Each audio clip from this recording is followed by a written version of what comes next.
Hello, beautiful humans. Welcome to the Human Beauty Movement podcast, your source for hope, healing, happiness, and humanity. My name is Jennifer Norman. I'm the founder of the Human Beauty Movement and your host. This podcast is here to guide you on your journey of self-love, empowerment, soul alignment, and joy. With each episode, I invite beautiful humans from all corners of the globe to join me for open conversations about their life lessons and the important work that they are doing to help heal humankind. Take a moment now to subscribe to this podcast so you don't miss an episode. I'm so glad you're here joining me for today's show.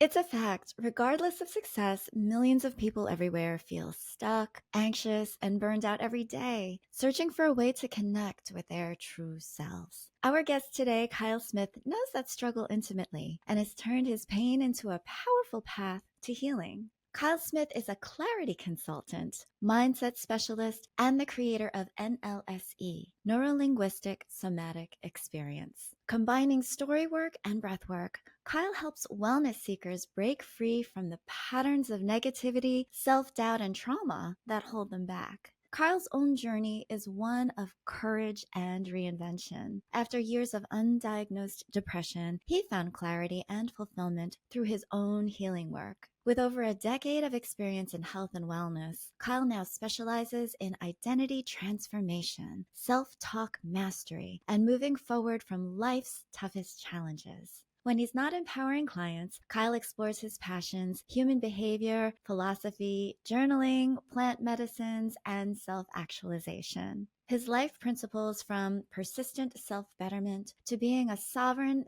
savage servant inspire those around him to live with purpose and impact. In this episode, you'll learn the transformative power of NLSE and how it combines storywork and breathwork to unlock clarity and emotional resilience, practical tools for overcoming negative self-talk and reframing limiting beliefs, and why self-betterment isn't about fixing what's broken, but about revealing your authentic self.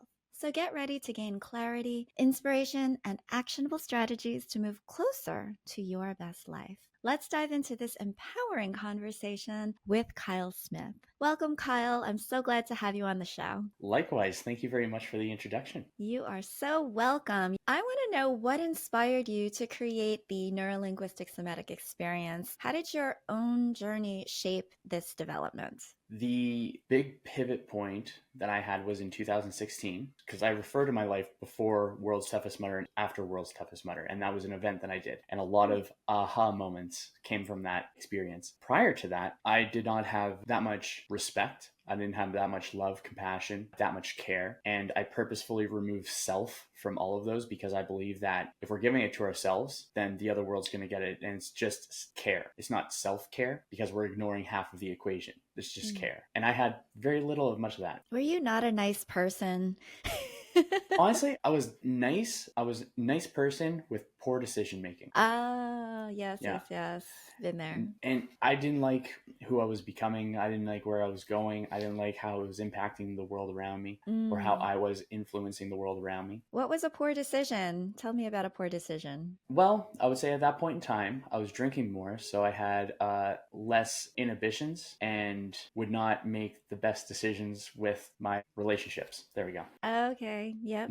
Fair enough. And that had obviously negatively impacted other people. And I found myself in a point where I was more fearful of the individual that I would become if I kept on going down this route.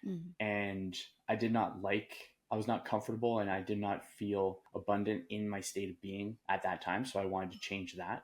And so from there, prior to this, because a part of it is breathwork, and breathwork I adopted earlier on. And then that's just been a consistent practice of mine since for about 9 to 10 years. So that's been a tool that I've been using all through this time. And then afterwards, when I finally made that decision, made a post, as I'm sure most folks can relate to on the Facebook, they may have seen it, where it was asking for help. It was seeing who had ideas or methods that they went to help themselves out. And I wasn't picky. So I went counselors, coaches, therapists, anybody that had an insight. And so from there, got to try out a couple different things. I figured out what things were more that worked better than other things and refine that process and develop myself through there. And then last year when I started my podcast, I had a guest on, and he worked as a catalyst character for this whole story. His name's Ryan Sprague, and I saw him on the Aubrey Marcus podcast, and he was talking about cannabis and intentional use of cannabis and developing the person along with the cannabis. And I thought that was cool. So I was like, I want him on my podcast. I want to talk about his philosophy. So chatted with him, had a great podcast, asked him if he knew of anybody who'd be a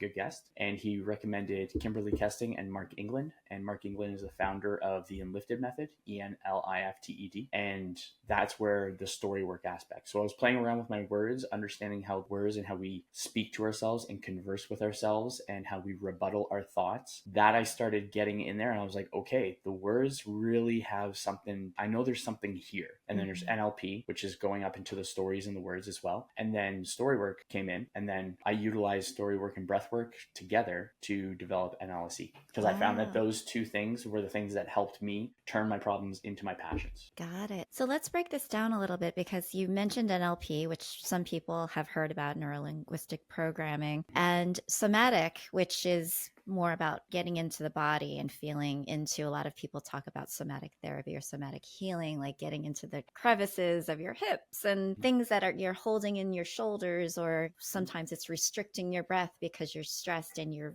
kind of in fight or flight and like ready to pounce. So it sounds like this is something relatively new that you've kind of created over perhaps the past year, in terms of a culmination of your own experiences, your own therapy and healing practices, and then kind of combining it and putting it together with plant medicine, story work, breath work, all of those things to create what you call NLSE. Is that?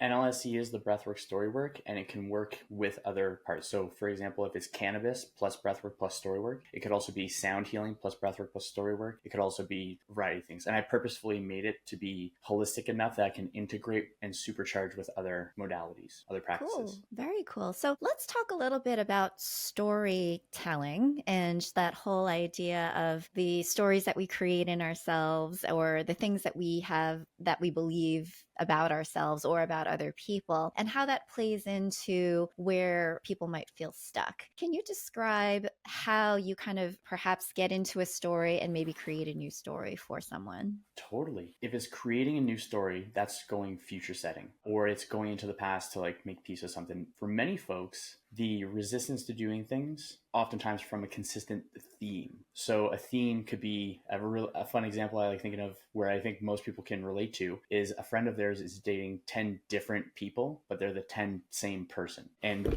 with that, we have consistent similar themes with our stories. And when I say stories, it's experiences, moments and times. It could be things that hurt, haunt, taunt, annoy. It can be celebrating the progress and the wins that we have done, because we oftentimes forget about that. We forget how we're winning, so we focus on how we're losing. And then from there, it's developing stories to work with targets and goals and a plan in order to feel what it feels like to do it. And so when someone's having a resistance to something, I ask them questions where one would be, where did you feel this sensation for the first time? Oh, it was 7 years ago. Okay, so that was 7 years ago. Does it go any further back? Yeah, I remember this story when I was in grade school. This is actually a personal story of mine. When I was in grade school, and the teacher said that if we were able to finish our work early, we'd be able to go outside and finish the day on the playground. And so I stood up and tried to corral everyone and inspire everyone to work harder so that we can get out faster. And total rejection.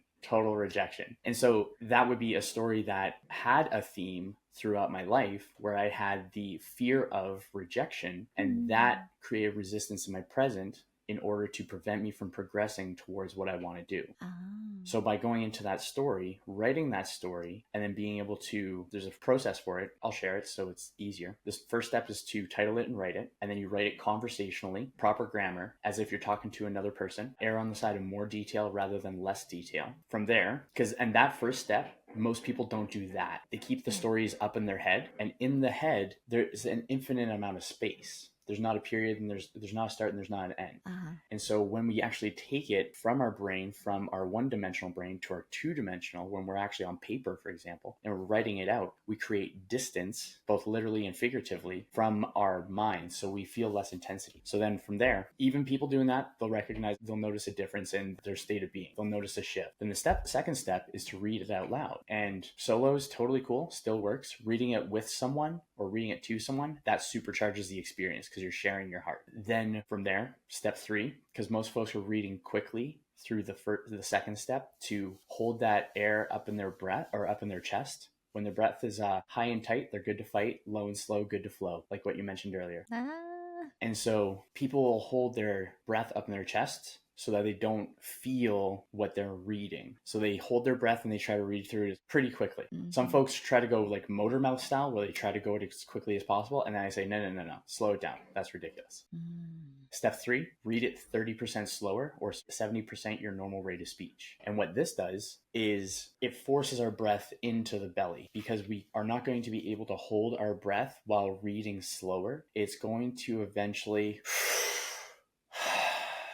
force a breath in. And something else, if it's an intense story or if it's an intense emotion that story is inspiring, we'll have ourselves a physiological sigh. So if you've ever been crying really, really hard, or anyone's been crying really, really hard, or watch someone, you'll notice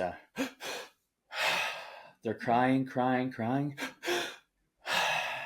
And when people are reading the story slower, that gets into the body. So we get to move the emotions around, because the story is going to evoke a certain emotion as we go through each one. And then the final step, step 4 of the 4-step process, is to read and breathe. So at every period, the occasional comma and sometimes and, insert a breath. So an example, when going back to the last reference, when I was in grade school, the teacher said that if we finished our work early, we'd be able to go out to the playground to finish the day. And at each of these steps, step 1, step 2, step 3, step 4, ask yourself these questions. Describe the vibe. What am I feeling?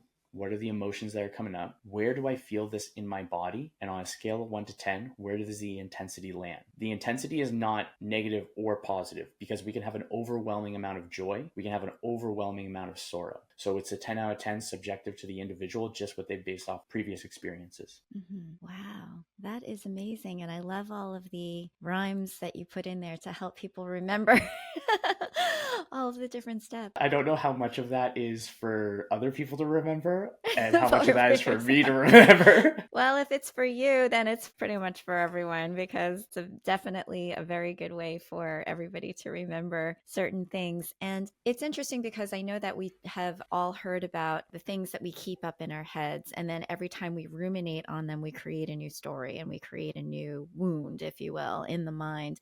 Getting it down on paper in a very limited way. A lot of people say like writing a memoir or even journaling, and those sorts of things help. But this goes even beyond that, in that you're not just keeping it to yourself, you're actually training yourself to have that emotional disconnection and to really cathartically release it from the body in a way that I think a lot of people don't even think about or recognize, that they're storing it and they're holding it in, and it's impacting them physically, and it could create neuroses or illness and all of these other things that can just travel with you for the rest of your life. I love how you also said that, you're dating 10 different people, but it's the same person, because so many of us loop. When we haven't resolved something in our lives, then we're looking for that same emotional connection or that same hole to fill within our hearts that we haven't filled ourselves. And We're recognizing that we're constantly looking for that, and we're making these choices depending on the thing that you're not giving yourself. You're looking for other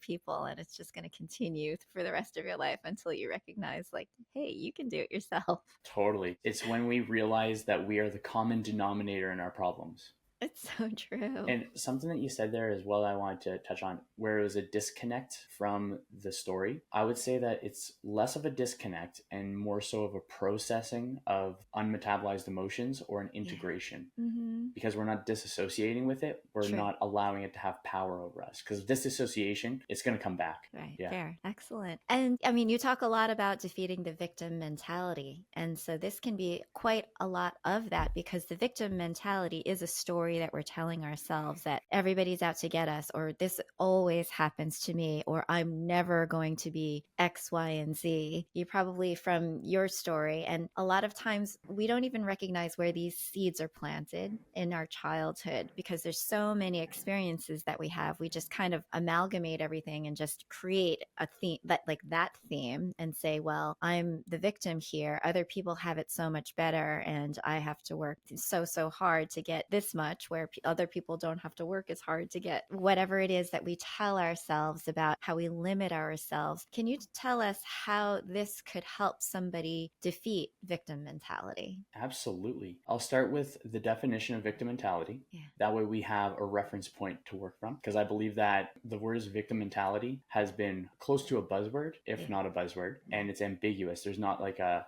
definition to it outside of now. And the victim mentality is an acquired personality trait in which a person tends to regard himself or herself as the victim of other people's actions, even in the absence of clear evidence. A victim mentality depends on a habitual thought process and attributions. So the victim mentality, in saying that, is a habit. It is a practice, similar to how the victor mentality is a practice, is a habit. And I believe that we'll find ourselves in the stuck and suck every once in a while, and we'll believe ourselves to be the victim every once in a while. I believe that when the victimhood or the victim mentality becomes a part of our character, it is how we see ourselves. And through that, we get something from that. So it could be affirmation, it could be sympathy, it could be pity, it could be whatever sort of thing that someone could be receiving by behaving as a victim. And another thing that I would say is that the victim mentality being something that's habitual, it's something that we're doing ourselves. And that is different than when someone has actually experienced something and has been victimized in the moment in time. There's the moment in time where someone's truly has possibly been a victim. Mm-hmm. And then anything past that, we hold on to, and we are self-inducing our own issues. And so when we get to explore the stories, when we get to think about our thinking and we start to filter out the information, then things just open up. Things become more clear and we create more space. And when we create that space, or when we declare the mind to make room to throw the party, what we have then is the ability to build up the victor mentality. Because it's hard to build up ourselves up into the person we want to be when we're still attached and dependent on the person we see ourselves to be in the moment. Remove the clutter, create the space, and decide who you want to be or who you are. Because it's the stories. If we're not coming up with our own stories for the person that we want to be, then we're going to adopt stories from other people. And this is predominant in childhood, because we have our main caretakers, and those caretakers are exporting their information into our minds. And that's our only frame of reference for a solid chunk of time. And then from there, depending on the stories, they could either help us or harm us. And if we have stories that harm us or help us, we are still a duplicate of that person. So it's taking what we want and rejecting what we don't want. Receive what resonates, let go of what doesn't. And that way you also honor the person that you were inspired by. Every story, every behavior that we've adopted from another, we honor that person by continuing on with that. And then from there, it creates that openness, that ability to be able to flow and to see things and create stories that are our own and that create meaning in our lives. Because if we're just taking stories, we're just duplicates. We're just duplicates of other individuals. And then that can have some wear and tear on us as well.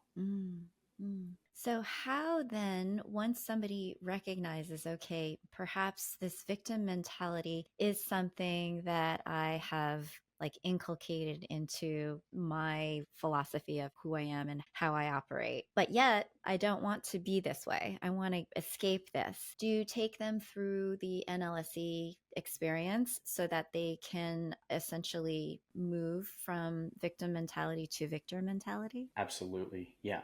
Because our habits are inspired by a story. And when we dive into the stories where someone perceived themselves to be the victim, and we dive into that story and we integrate it, then the identity of victim mentality washes away. So through the process, as a side effect, it's just recognizing I am actually pretty awesome and I can do some pretty amazing things. So it would be going through the same process. alleviate the intensity, go into the mind and explore it, decrease the intensity of the stories, and then that'll increase a lot of feel goods during the session and also afterwards.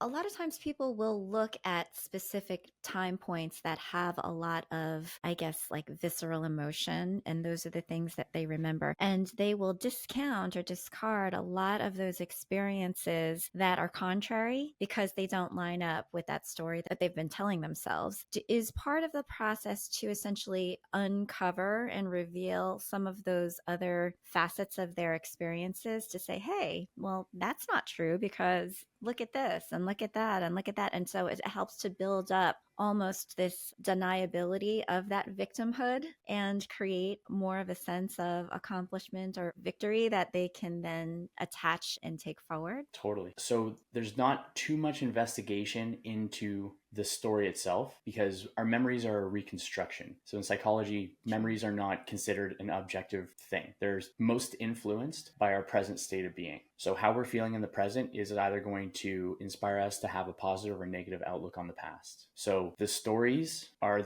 important to the individual. And when we go through the same process, we don't need to dive into the stories because the feelings that are associated that we're trying to alleviate, those are what's hit. So we don't need to explore the story itself to think of all these details that you would in psychology, for example, if you're going to see a therapist.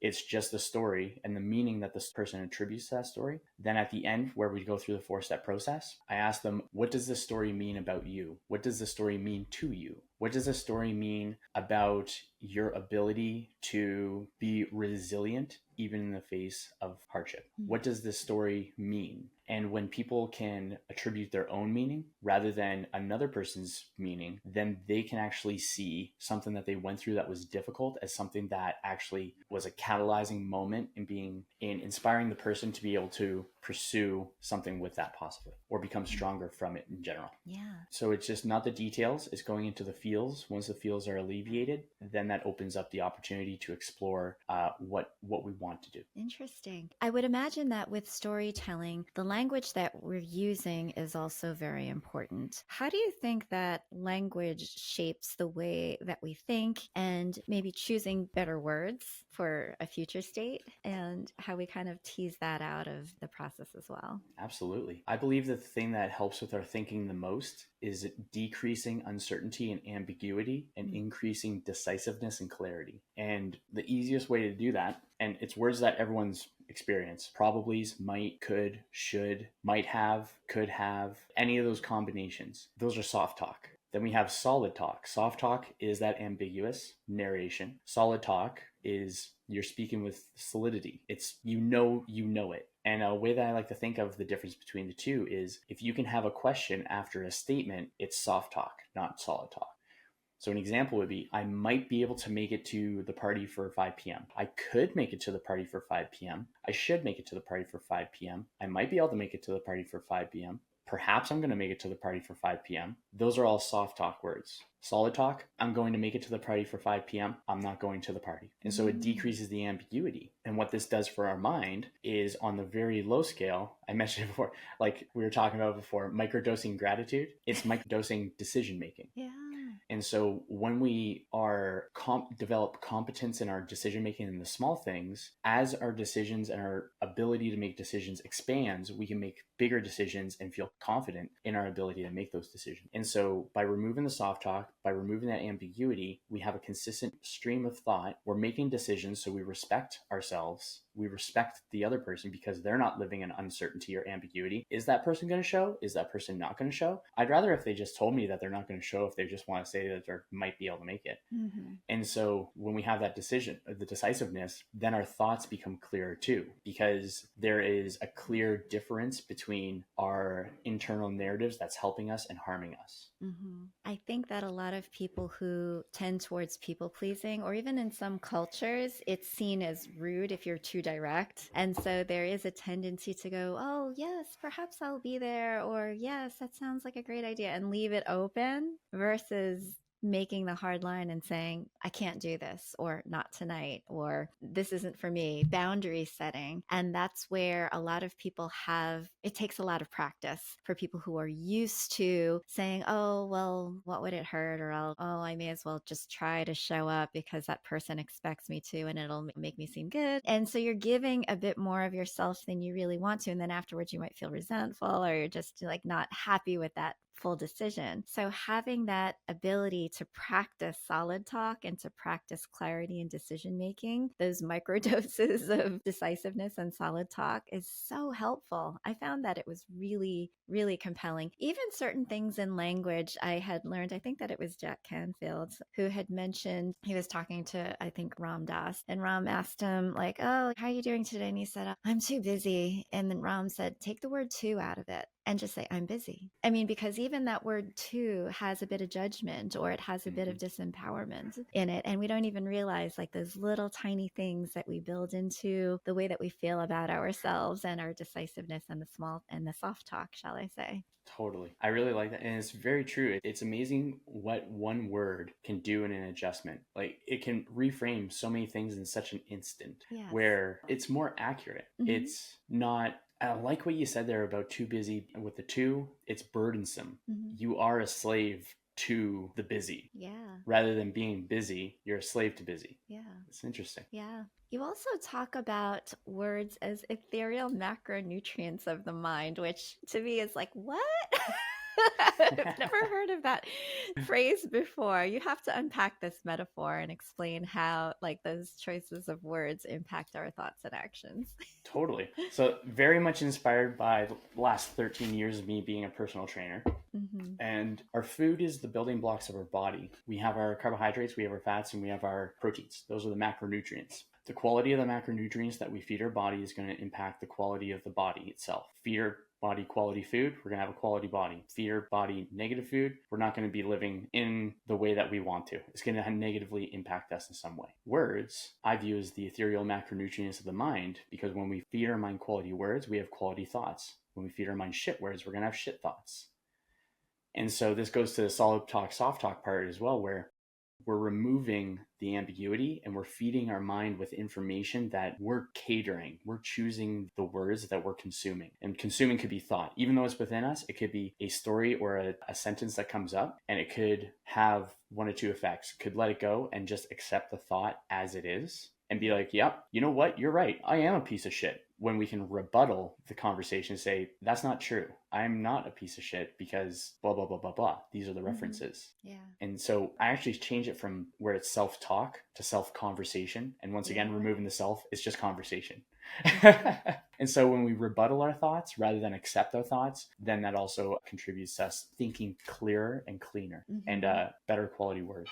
Yeah. I actually had a guest on who talked about negating or like moving from self-talk to self-communication, because communication is not only verbal, oral, it's also the way that you're looking at yourself, the way that you're just like body language, all of those things go into communication, which I thought was an interesting choice of words and one that I try to embrace going forward. It's funny because there's this, I guess it's like a little parable where there were these twin brothers that had a father who was an alcoholic, and one of them didn't drink and one of them did drink. And he asked the guy who drank, and he's like, I drink because my father's an alcoholic. And the other one said, I don't drink because my father was an alcoholic. And so it's like the same story, but the way that you think about it and how you are reacting to what that fact is, if you call it like that fact, and then create your future based upon it, how you choose to react to it could be wildly, wildly different. Totally. I totally agree with that. Yeah. Because I believe it was a Harvard study with the twins. So they researched it, like did a solid chunk of research on it, because it's a rare thing to be able to have twins, like identical, have two different lives and explore why. And same with our stories as well. We can think of ourselves as different characters through different points in time. With many folks will see themselves as the same person that experienced the thing. And that's inaccurate because there's so much time between, where I imagine most people have grown from the age of 5 and they become different people because they have different experiences after decades. Say they're like 50. And what I was thinking with that is when we recognize that we are not the same person and we can make peace with that age or that story, then we increase a nice flow. Now we're talking to a little bit more woo on this one. It increases the flow across our lifetime. And so we make peace with each of those points. And I actually like to do it for each year. So who I was for each year, I'll write to them. I'll say, hey, I just want to say I appreciate you putting in the work for this, this, and this. I know that the work that you did, the experiences you had got me to this point. And I just want to say thank you. And you feel it because the energetic body is timeless. It's not time bound like our physical body. So we feel that gratitude as if we're speaking to ourselves just from a different perspective. Mm-hmm. So we can absolutely pivot and change the stories and how we feel towards ourselves from different experiences. Yeah. And the same thing we can do for two other people. I remember way back in the day, I had a very contentious relationship with my mom when I was a teen. And it was like riddled with a lot of frustration and anger at the way that I was raised. And ultimately, I recognized she's a human too. She went through a whole lot of trauma in her childhood. She went through World War II, frankly, and was separated from her family, just got married and moved away from her family, and just had a lot of emotional sorrow in her younger years, which carried through in the way that she raised her children as being very controlled and kind of like a fierce, domineering kind of an individual. And I recognized, you know what? I empathize with that person that's only trying to do her best and only can do with the tools that she knows how. And it's not easy to get to that place of like seeing like a parent or somebody who you feel has maybe wronged you as human, but having that experience of empathy and forgiveness and compassion, no matter who the perpetrator is just so healing. And it really does help to lift such a great physical, mental, emotional burden off of you so that you can be free going forward. It reminds me of that phrase that you actually like to use, which is the sovereign savage servant. And so I would love for you to explain what you mean by that. But to me, it's kind of like going and doing that work and truly being your own person and not beholden to a mindset or a victim mentality that you were before, but then going forward and just actively stewarding the new life that you're trying to create. But I'm curious what you meant when you said sovereign savage servant. Totally. So it's a part of my own personal mission statement. Mm-hmm. And the mission statement in whole is the persistent pursuit of self-betterment, to be a positive contribution to the human race, to be a sovereign savage servant. And breaking it down with the sovereignty, independence, autonomy, not having a dependence on the external world to fill your needs and your wants, to be able to source it yourself and figuring out ways to be able to do that. To be a savage is to pursue your desires and your wants with a relentless fury, with positive intentions, of course. And servant is taking the problems I previously had that I turned into passions and helping people, helping facilitate growth in others that want to. Beautiful. I actually have a tattoo that says servant. It was probably for a different reason, but we'll go there in a different podcast.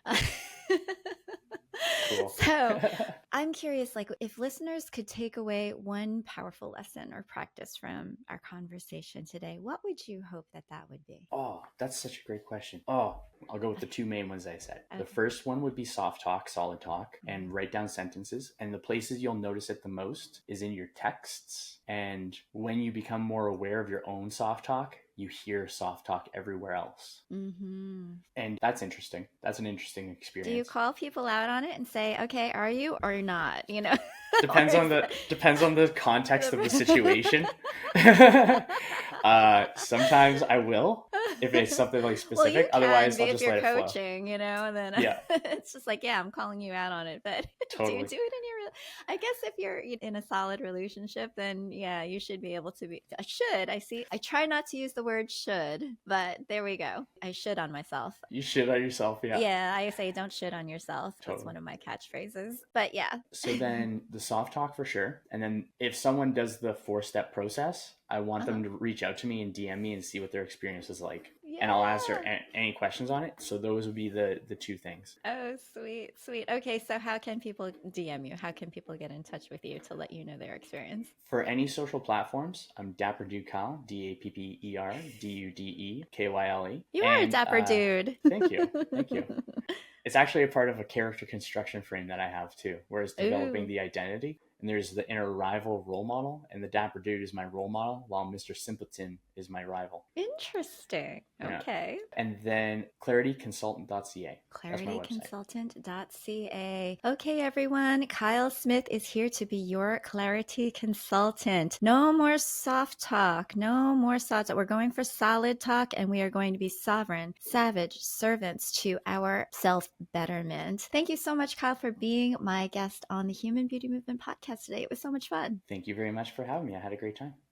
Thank you for listening to the Human Beauty Movement podcast. Be sure to follow, rate, and review us wherever you stream podcasts. The Human Beauty Movement is a community-based platform that cultivates the beauty of humankind. Check out our workshops, find us on social media, and share our inspiration with all the beautiful humans in your life. Learn more at thehumanbeautymovement.com. Thank you so much for being a beautiful human.